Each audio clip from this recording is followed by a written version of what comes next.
Now, we were on the subject of standing in the gap. If you're familiar with John the Baptist, his diet consisted of honey and wild locusts, which they call that today St. John's bread. It's a fruit from a tree, not a bug. A lot of people get this confused, and maybe it was misrepresented in the words of the Bible. I'm not saying either or that it matters. What I'm talking about is standing in the gap.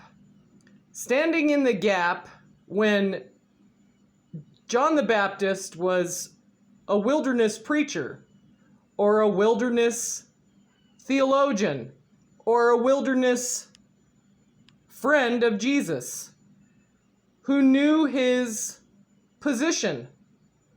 He was standing in the gap for Jesus.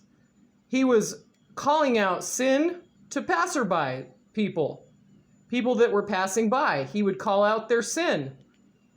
He lived so close to the earth that he knew what God was telling him every moment of the day. He had such a close walk with God that he knew that when Jesus came to him for baptism, that he couldn't do it, that he had more respect for Jesus, the Son of God, and to baptize someone of that stature was super transitional in the Bible.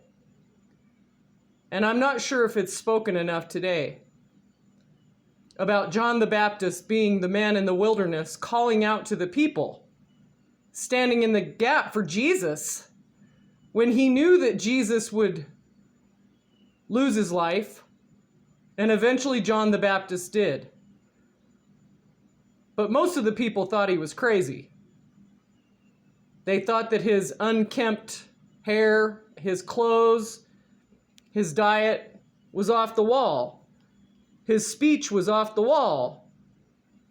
They thought he was just a crazy guy. But he knew his position. So if you pick up your Bible and you read in the New Testament, Matthew, Mark, Luke, and John, you'll understand where I'm coming from. You'll understand about standing in the gap when you reach the book of Acts. The Acts of the Apostles, the Acts of the church, the actions of the people who were given the gifts from God to stand in the gap for the sins of the world, for the people in the church, for the people that killed these individuals,